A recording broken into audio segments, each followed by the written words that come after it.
kanalıma hoş geldiniz sevgili dostlar. Bu videoda birlikte kısa kollu bir gömlek örüyoruz Afrika menekşesi motifleri ile. Görmüş olduğunuz gibi çok uzun olmayan gömleğimin boyu 54 santim. Eline gelecek olursak 112 santim. 34 tane motif ile örüyorum. 4 mevsim koton iplerle. Burada kullandığım zemin rengi Alize Cotton Gold'un 37'si, krem rengi de 67'si. İç renklerini size tam olarak söyleyemiyorum. Aman Allah'ım, bu arada havayı da duyuyor musunuz bilmiyorum. Gürlüyor çok fena. İç renklerini, çünkü elimde kalan birçok rengi kullandım. Renkli olması açısından, çünkü sevgili sahibesi öyle istedi. Şöyle yakada minik bir oyuntu yaptım. Bu 4 mevsim koton iplerde ben 3 milim tığ kullanıyorum. Elime en uygun o geliyor. Tabii ki arada farklı kullandıklarım da var. Siz de lütfen ipinizi ve elinizi değerlendirip tığınızı seçiniz diyorum. 34 tane motifin 4x3 12 tanesini arkaya, 8 artı 8 16 tanesini öne, 3 artı 3 de kollara kullanıyorum. Bu gömleğe dilerseniz uygun güzel düğmeler seçip düğme de dikebilirsiniz. Bunu da belirtmek isterim. Şimdi birlikte öreceğimiz renge geçelim. Birlikte öreceğimiz ana rengimiz yarn cinsin 26'sı. Dediğim gibi yine 3 milim tığ kullanıyorum. Siyahı da yarn cinsin 53'ü. İç renkleri ise yine elimde olan birçok 4 mevsim koton ipten artan renkler. 4x3 olarak arkayı birleştirdim. Şimdi birazdan önü birleştirmeye başlayacağız. Tersi çevirip 8 tanesini buraya, 8 tanesini buraya yerleştireceğim. 2 tanesi omuza denk gelip omuzdaki motiflerle gömleğin kol evini oluşturacağız. Bunun için de motiflerimi alıyorum ve önüme uygun şekilde eklemeye, şöyle bakın, renklerini seçerek 8 buraya 8 buraya motifleri yerleştirmeye başlıyorum. Ön kısmını görmek istediğim gibi, bakın, 8 tane motifi görmek istediğim şekilde sağlı ve sollu olarak yerleştirdim. Şimdi bu motifler nasıl yerleşecek, nasıl birleşmeye başlayacak, onu söylemek istiyorum. Sağ taraftaki motif, ilk alacağım motif elime bu olacak. Bunun üstüne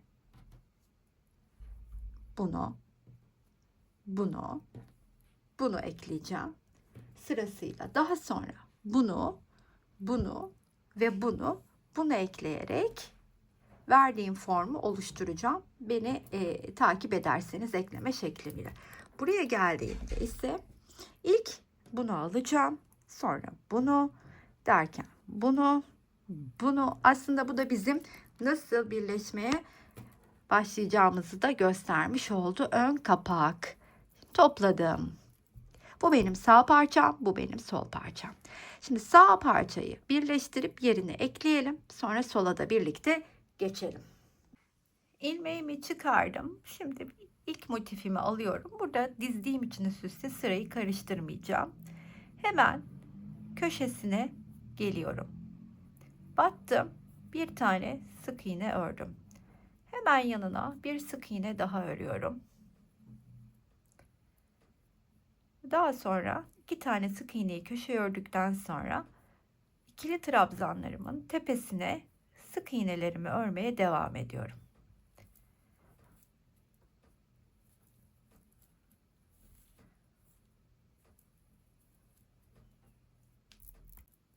Köşeye geldiğimde ise hemen köşenin içine yine 2 tane sık iğnemi örüyorum. 2 tane zincirimi çekip aynı köşenin içine 2 tane daha sık iğne örüyorum.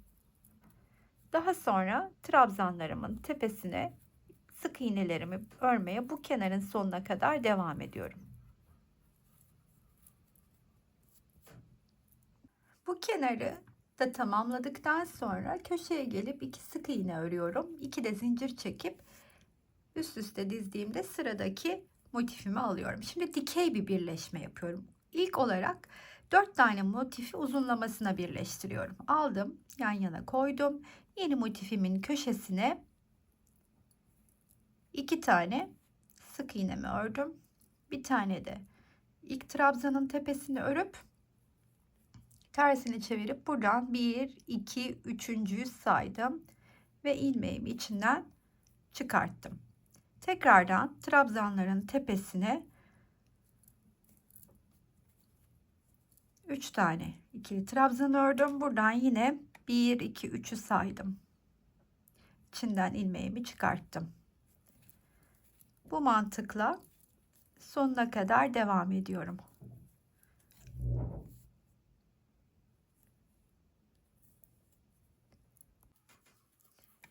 2 3 hemen buradan yine üçüncüyü saydım. Burada da 1 2 tane kalıyor sona. Sonda 2 tane kalmış olacak. Orada da ikinciyi bulup hemen arasından geçirdikten sonra köşeye geliyorum ve köşenin 2 tane sık iğnesini örüp bir de zincir çekiyorum.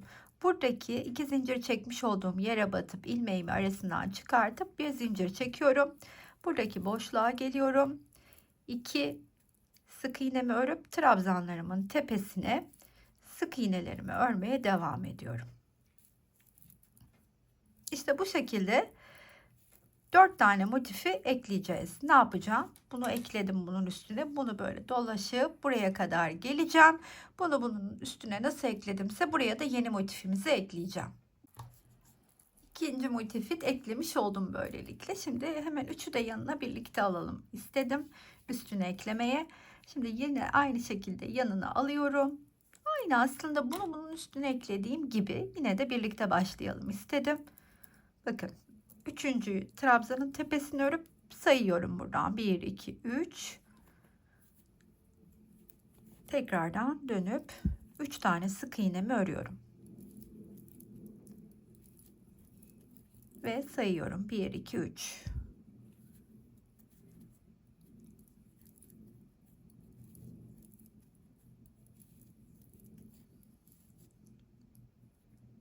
Sonuna kadar bu şekilde ekleyip şu kenarı ve bu kenara dönüp sıradaki motifi dördüncüyü de ekledikten sonra yana birlikte geçelim. Şimdi bunu bakın üst üste ekledik. En sonuncuyu da ekledikten sonra bak şöyle göstereyim hemen. Böyle döndüm. Şimdi buradaki şu kısımlardaki geçişi göstermek istiyorum size. Köşeye geliyorum. 2 tane ikili trabzanı örüyorum. İlk grup örülmüştü zaten. Bir zincir çekiyorum. Şu ikisinin arasındaki boşluğa batıp ilmeğimi çıkartıyorum ve tığımdaki ilmeğin içinden de çıkarttıktan sonra bir zincir çekip köşeye yeniden buradakine geliyorum ve 2 sık iğne. Daha sonra trabzanların tepesine sık iğnelerimi örmeye devam ediyorum.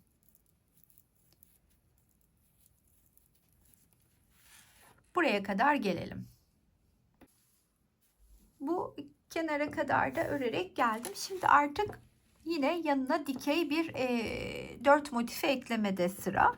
Bunun için de yine hemen buradaki köşeye gelip 2 tane sık iğnemi örüp 2 de zincirimi çektim. Sıradaki motifi alıyorum. Şimdi böyle yerleştirmeye başlıyorum. Yeni motifimin köşesinin içine 2 tane sık iğnemi örüyorum. Daha sonra trabzanın tepesine bir sık iğne, tığdan çıkıp üçüncüyü buluyorum. Aynı mantıkla yani devam ediyorum. Nereye kadar? Şu iki motifin ortasında birleştireceğim yere kadar, buraya kadar birleşelim. Şimdi o sözünü ettiğim kısma geldik. Oraya geldiğimde köşenin içine 2 tane sık iğnemi örüp bir zincir çekiyorum. Daha sonra tığdan çıkıyorum ve bu iki motifin tam ortasına batıp ilmeğimi oradan çıkartıyorum. Bir zincir çekip göstermiş olduğum şekilde bu kenarın sonuna kadar örelim.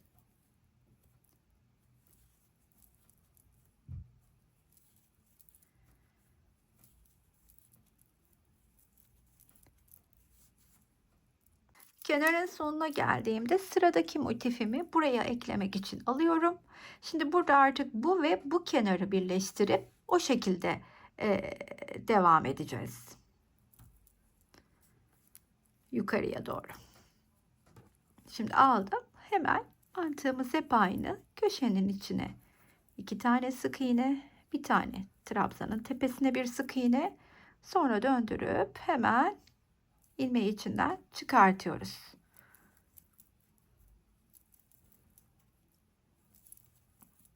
Üç tane sık iğnemi örüyorum ve içinden çıkartıyorum. 1 2 3. Bu şekilde devam edip buraya kadar gelelim. Buraya geldim. Sözünü ettiğim. Şimdi bakınız. Burada da yine hemen buradaki köşenin içine 2 tane sık iğnemi örüyorum. Sonra bir zincir çekip tığdan çıkıyorum ve bu defa da bu üçünün kesiştiği tam olarak orta noktaya batıp ilmeğimi oradan geçirdikten sonra bir zincir daha çekiyorum ve 2 sık iğnemi köşeye, bir sık iğnemi trabzanın başını ördükten sonra artık bu iki kenarı birleştirmeye başlıyorum. Bunun için de buradan 1 2 3.'yü sayıyorum. İlmeğimi içinden çıkartıyorum.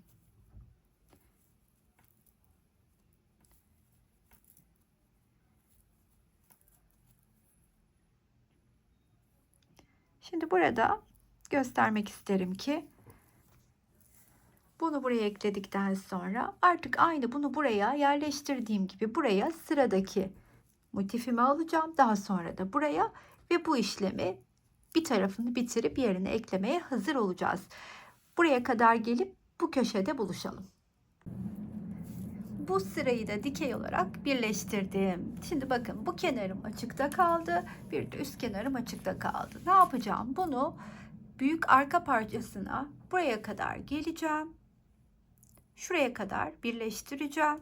Sonra burası benim omuz motiflerim olarak kıvrılacak. Ve yerine oturtacağım. Şuradaki iki motifi de arka parçadaki yerine oturtacağım. Şimdi bakın bu benim arka parçam. Şöyle kadrajı da açalım, göstereyim. Bunu aldım. Geldim böyle üstüne koydum. Önce bunu tersini çevirdim. Bunun ön yüzü bize bakıyor, koydum. Dediğim gibi birleşeceğim yer burası ve burası. Buraya kadar geldiğimde de şu üst kenarı şu arka iki kenarla birleşip kol evimi oluşturacağım. Birlikte birleşmeye yandan başlayalım. Buradaki köşenin içine 2 tane sık iğnemi örmüştüm. Bir de zincirimi çektim. Tığdan çıkıp köşenin içine batıyorum ve ilmeğimi içinden çıkartıyorum. Bir zincir çekiyorum. Köşenin içine gelip 2 tane sık iğne, trabzanın tepesine de bir tane sık iğne örüyorum ve üçüncünün tepesine batıp ilmeğimi çıkartıyorum. 1 2 3 1 2 3 bu şekilde şuraya kadar birleşmeye devam edeyim. Buraya geldiğimde bakın şu karşılıklı köşeleri birleştirmek için ilk olarak bu köşenin içine 2 tane sık iğnemi örüyorum. Bir de zincir çekip bu aradaki boşluktan ilmeğimi ve tığımdaki ilmekten de ilmeğimi çıkartıyorum. Tığdan da çıkıyorum. Arkadaki şuradaki boşluğun birleştikleri yerin içine batıyorum. İlmeğimi arasından çıkartıp bir zincir çekiyorum. Ve bu köşenin içine gelip 1 2 ve trabzanın da tepesine bir tane örüyorum. 1 2 3'e batıp aradan ilmeğimi çıkartıyorum. Yeniden 1 2 3 arkada sayıyoruz ve kol altına gelecek kısma kadar, yani buraya kadar birleşiyorum. İki motifi karşılıklı diğer iki motifle birleştim. Şimdi bu üç motifin kenarı örülmeden geçilecek. Pardon, kenarı örülüp karşıyla birleşmeden geçilecek. Ne yapıyorum? Bunu ve bu motifin kenarını sık iğnelerle geçiyorum. Buraya geldiğimde de artık arka tarafla birleşelim. İki kenarı ördüm. birleşmeden. Şimdi üst iki kenar arkadaki iki motifin kenarıyla birleşecek ve kol evimiz böylelikle oluşmuş olacak. Burada köşeye yine ördükten sonra bir zincir çekip hemen şu arkadaki zincir çektiğim boşluktan ilmeğimi çıkartıyorum.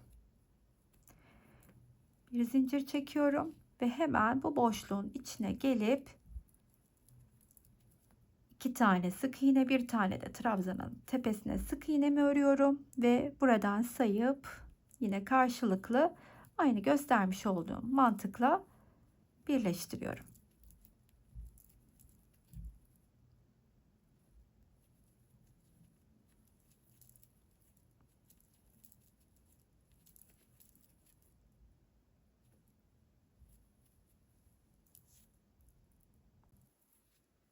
Kenarların sonuna geldim. Buraya batıp sık iğnelerimi de örüyorum, son 2'yi. Birlikte tamamlayalım istedim. Köşenin içine de 1 2 örüp bir zincir çekiyorum ve köşenin içine batıyorum. İlmeğimi çıkarttıktan sonra bir zincir ve buradaki ilk örmüş olduğum sık iğnenin tepesine kaydırarak geliyorum.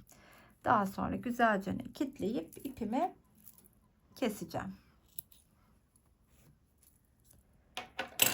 Ve bakınız, bu tarafı tamamlamış olduk. Şöyle açayım kadrajı, göstereyim. Şimdi diğer tarafta sıra. Bunun içinde birleştirme yöntemi. Burada biliyorsunuz dikey bir birleştirme yaptık. Şimdi yatay birleşme yaparak başlıyorum. Yine motifimin iki kenarını örüp geleyim. İlk motifimi aldım. Hemen iki kenarını sık iğne ile ördükten sonra birleşmek üzere diğer motifimi alıyorum ve köşesine gelip birleşmeye başlıyorum. Şimdi bu artık birleşme detaylarını göstermeyeceğim. Diğer tarafı yaparken detaylıca anlattığım için anlaşılmayan bir şey kalmamıştır diye umut ediyorum. İzleyeceğim yolu size göstermek istiyorum şimdi. Bakın, mantık gördüğünüz gibi aynı, birleşiyoruz iki tane motif. Şimdi bunun yanına, şimdi buradan geliyorum ya, böyle geleceğim. Sonra bu kenarı geçeceğim, bu kenarı geçeceğim ve bunu geçip ikisinin üstünü geçip buraya geldiğimde sıradaki motifi alacağım. Sonrasında da derken onun yanındaki, sonra üstü geçeceğim. O yolu izleyelim. Oraya kadar birlikte gelelim. Şimdi ne yapıyorum? Bunu birleştirip şurayı örüp burayı örüp şöyle burayı da tamamlayıp geliyorum. Böyle ve böyle.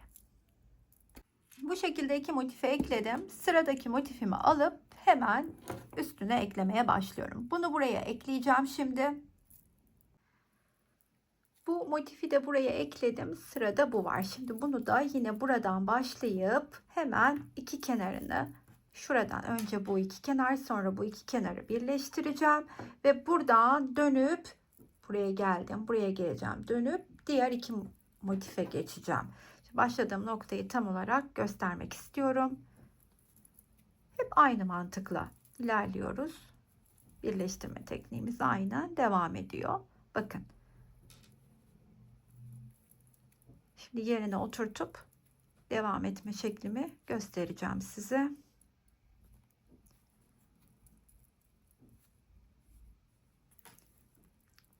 Burayı birleştiriyorum.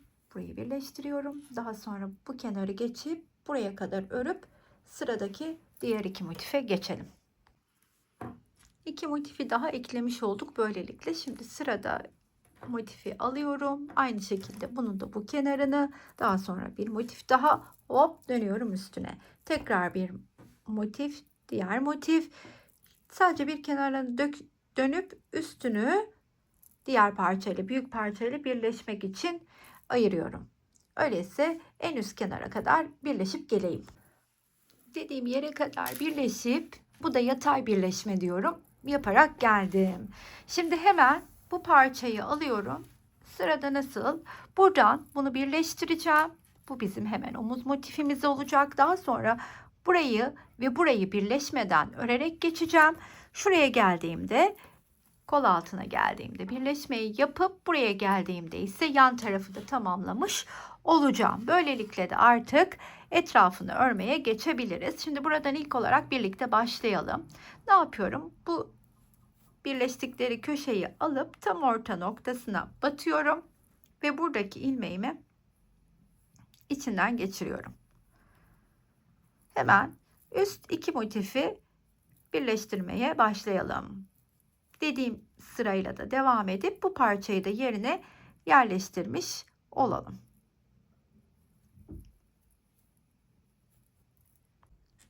Sonuna kadar ekledim parçayı da. Şimdi bu köşeye de geldim. Diğer iki tane sık iğnemi ördüm. Bir zincir çekip buradaki zincirle oluşan boşluğun içinden ilmeğimi geçirip bir zincir daha çekiyorum. Ve buradaki sık iğnenin tepesine kaydırarak geliyorum. Etrafını da örmeye başlayacağım. Çünkü istediğim yerde kol altındayım. Burada ilk olarak sizler alışkın olduğunuz gibi yükselebilirsiniz. 3 zincirle mesela. Ben şu şekilde yükseliyorum. Bir zincir çekiyorum. Biraz yükselip ilmeği tığımın üstüne doluyorum ve dibine batıyorum. Buradan bir ilmek daha çıkartıp ve her ikisinin de arkasından geçirdikten sonra yalancı trabzanımı bu şekilde örüyorum ve her bir trabzanın da üstüne, pardon, sık iğnenin üstüne ikili trabzanlarımı örmeye devam ediyorum. Bu video çekimini yaparken aslında sevdiğimiz bir arkadaşımızın örgü kamplarına katılan, o vesileyle tanıdığım bir arkadaşımızın kaybını öğrendim. Biraz böyle bu videoda bir hata yapacak olursam affola diyorum. Elimden geldiği kadar modumu yüksek tutmaya çalışıyorum. Buradaki köşedeki geçişe doğru yaklaşıyorum. Şimdi burada bir tane yaptım. Bir tane de bu sık iğnenin üstüne yaptıktan sonra buradaki zincirle oluşan köşe boşluğuna bir tane yapıyorum. Bir tane de buradaki, bakın, köşe boşluğunu bulup yapıyorum. Daha sonra tekrardan sık iğnelerin tepesine ikili trabzanlarımı örmeye devam ediyorum.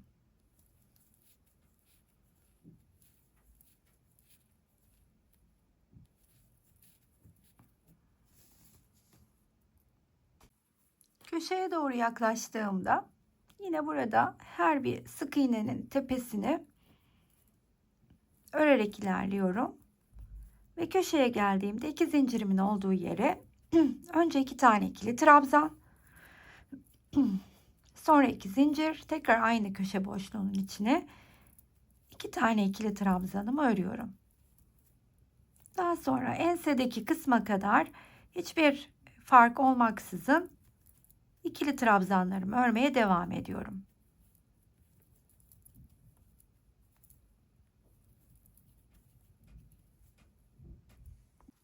Ensedeki kısma geldim şimdi, bakın. Tam olarak şöyle bir kısım görüyoruz. Ben sık iğnelerimin üstüne ikili trabzanlarımı örerek ilerliyorum. Buraya geldim. Şimdi bakın, bir tane de buraya ördüm. Sonrasında bir tane şu köşe boşluğuna gelip ördüm.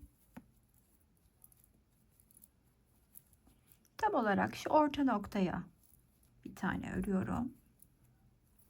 Sonra yeniden buradaki köşe boşluğuna geliyorum. Ve kaldığım yerden sık iğnelerimin tepesine örmeye başlayarak devam ediyorum. Başladığım noktaya kadar da bu şekilde ilk sırada ikili trabzanlarla başlayıp ikili trabzanlarla başladığım noktaya kadar ilerleyip bitireceğim.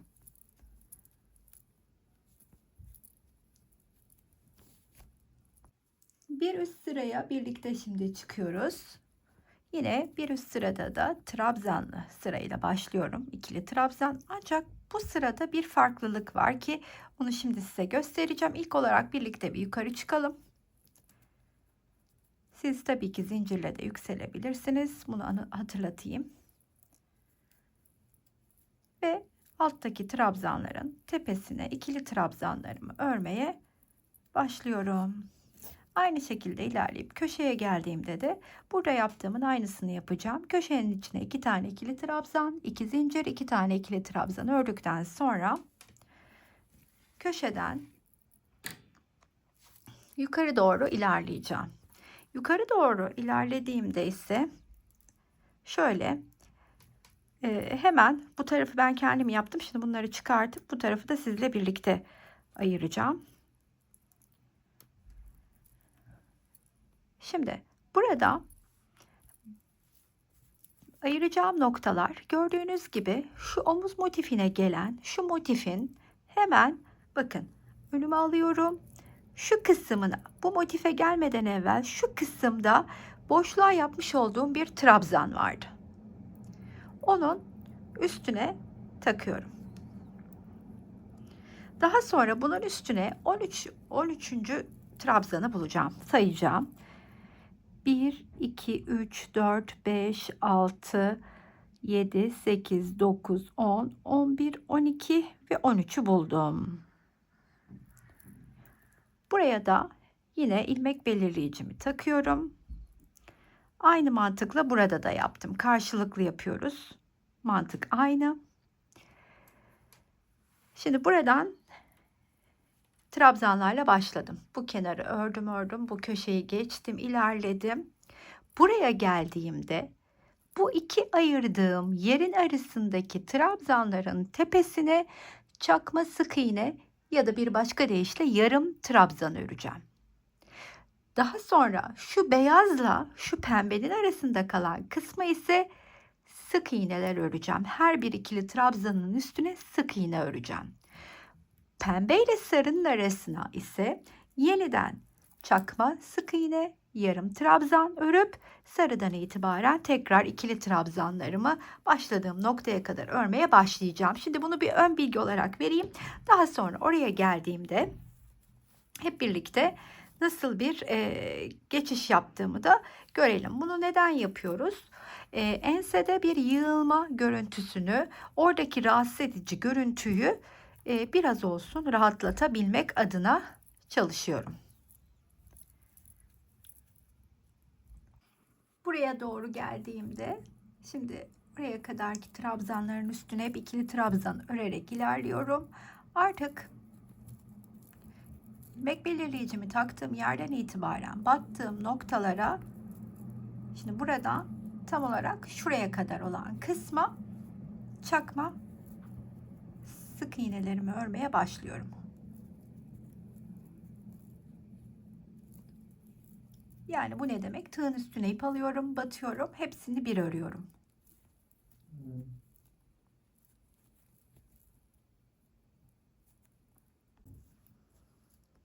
Diğer ayırdığım yere geldiğimden itibaren ise oraya kadar ilerledim. Oradan itibaren ise artık sadece sık iğne örmeye başlıyorum. Alttaki her bir ikili trabzanın tepesine batıp sık iğnelerimi örüyorum. Onu da nereye kadar? Diğer tarafta ilk takmış olduğum ilmek belirleyeceğe kadar. Buradan sık iğne ile buraya kadar geçiyorum.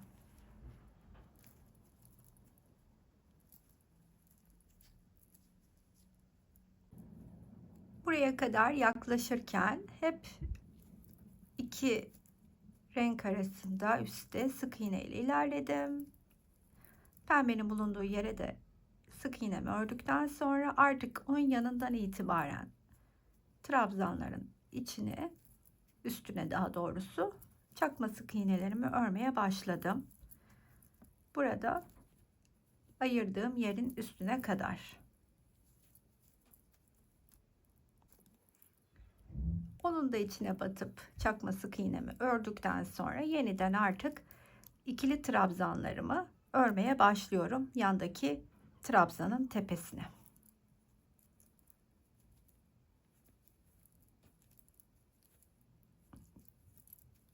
Başladığım noktaya kadar hiçbir farkı yok bu sırada. Artık sadece ikili trabzanlar öreceğim. Sonra bir üstte de yine birlikte çıkarız. Ancak şunu söylemem gerekirse, şimdi buraya geldiğimizde artık ayırmıştık ya. Şimdi bu ayrılan yere ihtiyacımız kalmadı. Çünkü bir sıraya geçtiğimde şu iki tane, şöyle biraz daha açayım. Şu iki tane kısmın içine sık iğne çalışacağım.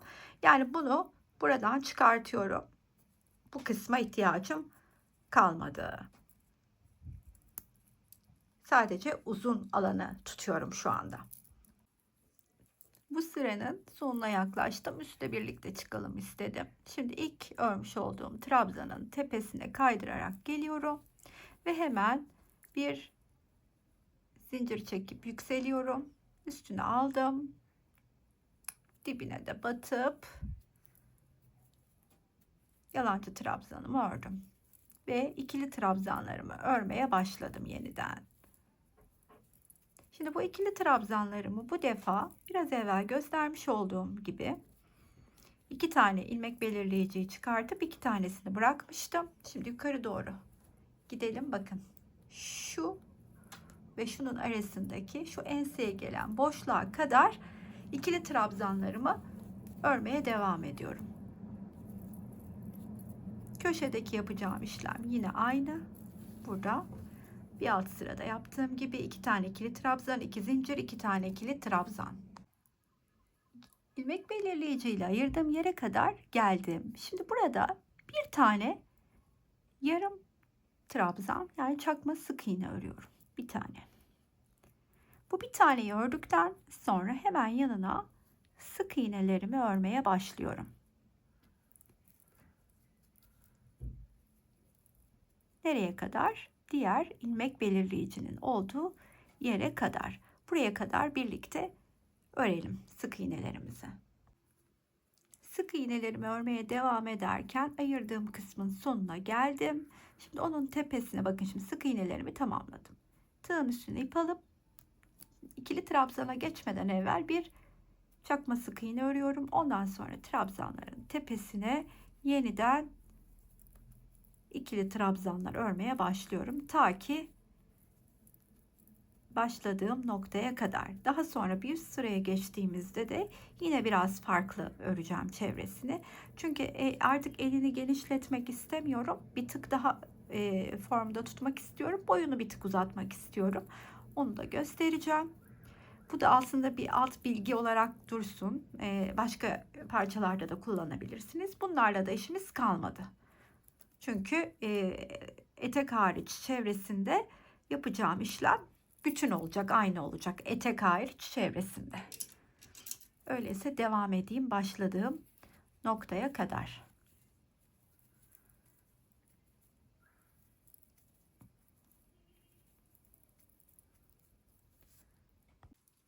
Sonuna kadar geldim. 3 sıra ikili trabzanları etek kısmında ördüm. Şimdi etek kısmında yine ikili trabzanlara devam ediyor olacağım ama hırkanın çevresinde yarım trabzan çakma sık iğne örüyor olacağım. Bunu nasıl yapacağız? Şimdi ilk olarak birlikte yukarı çıkalım. Ben her zaman olduğu gibi yalancı trabzanımla çıkıyorum. Sizler burada dilerseniz 3 zincir çekebilirsiniz tabii ki. Hemen ilmeğimi çıkarttım. Şimdi köşeye kadar ikili trabzanlarla örmeye devam ediyorum. Şurada köşeye kadar gelelim. Hiçbir işlem yapmadan nasıl dönüp örmeye devam edeceğimizi göstereceğim. Köşeye kadar geldim. Şimdi köşeye geldiğimde dediğim gibi sadece etek ucuna ikili trabzan öreceğim için ilk iki ördüğüm ikili trabzan. Daha sonra iki zincir çekiyorum. Artık etrafını öreceğim de çakma sık iğne olacağı için diğer ikisi çakma sık iğne. 1 2 ve burada trabzanların tepesine çakma sık iğnelerimi örüyorum. Sık iğne ördüğüm yerlere de çakma sık iğne örüyorum. Artık bütün çevresini aynısını öreceğim. Yani şu ense kısmına geldiğimizde de hiçbir şey fark etmeyecek. Buradan da yarım trabzanlar, yani çakma sık iğnelerle geçiyor olacağım. Ta ki diğer etek ucuna gelene kadar. Diğer etek ucuna geldiğimizde de nasıl bir dönüş yaptığımızı görelim birlikte.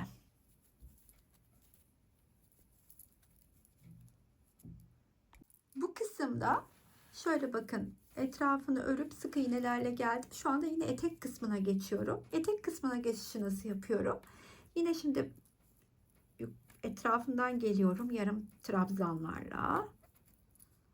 Daha sonra 2 zincir çekiyorum ve ikili trabzan örümüne başlıyorum.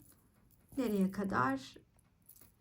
Başladığım noktaya kadar. Sonrasında da artık zaten etrafının örümünü bitirmiş olacağım. Kol yapımına beraberce başlayalım.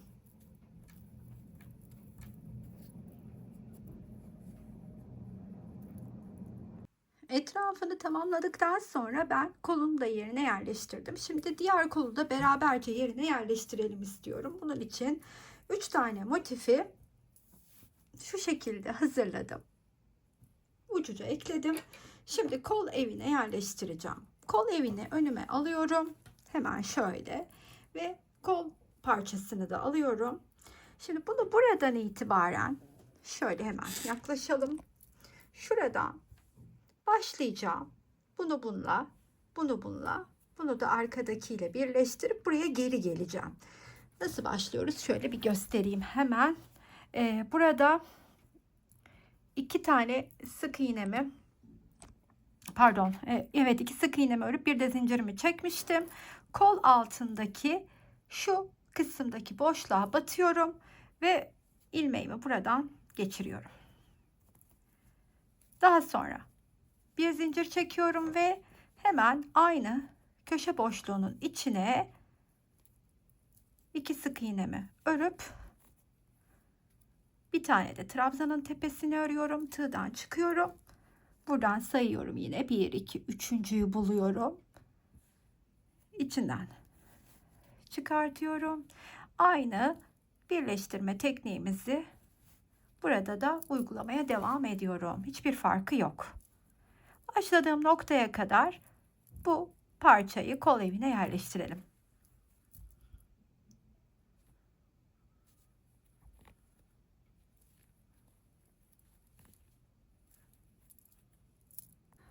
Başladığım noktaya kadar kol evine yerleştirdim. Kol altına da birlikte geçelim istedim. Şimdi buradaki son 2 trabzanın üstünü örüyorum. Daha sonra köşe boşluğuna gelip 2 tane sık iğnemi örüyorum.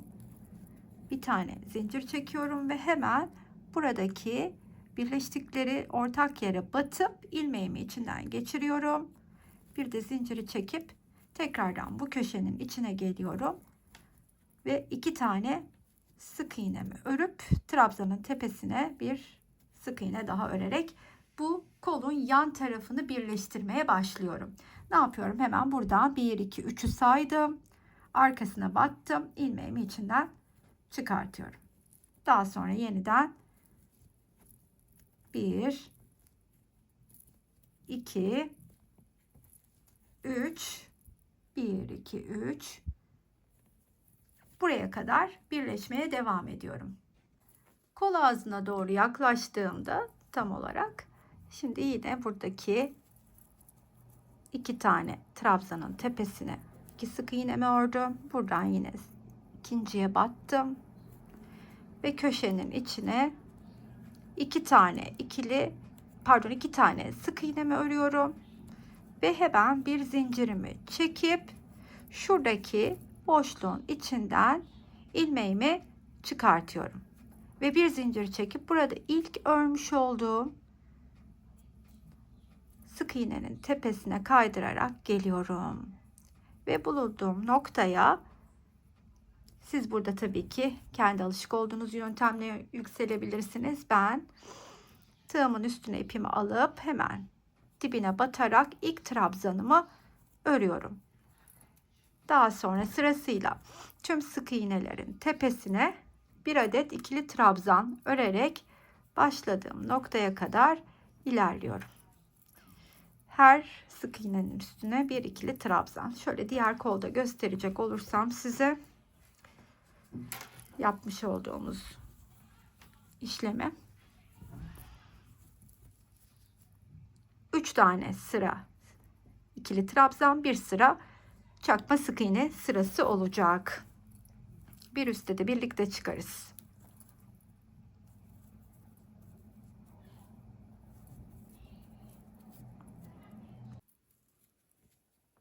sırayı tamamlarken bir üste birlikte çıkalım istedim. Bu köşenin ikili trabzanı, bu köşenin ikili trabzanını örüyorum ve ilk örmüş olduğum trabzanın tepesine kaydırarak gelip bir üste çıkıyorum. Ve ben bunu 3 sıra ikili trabzan halinde, bir sırada yarım trabzan halinde tamamlayacağım. Sizler dilediğiniz uzunluğa kadar örebilirsiniz ya da daha kısa tutabilirsiniz ya da aşağı doğru motif sayısını arttırarak bunu uzun kollu da yapmanız mümkün. Son sıraya, bir üst sıraya çıkıyorum ve artık o sırada yarım trabzanlarımı öreceğim. Bir zincir çekip tığın üstüne ipimi alıyorum. Bulunduğum trabzanın tepesine batıp hepsini bir topluyorum. Bu sırayı da bu şekilde örerek tamamlayıp kol ağzını da bitirmiş olacağız.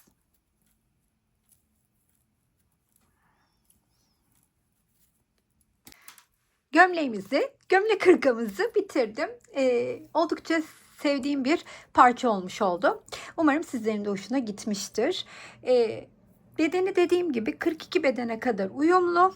Ancak sizler eğer 42 beden üstü çalışacaksanız, yani 42, 48, 50 beden arasıysa arka ortaya bir motif yerleştirerek büyütebilirsiniz.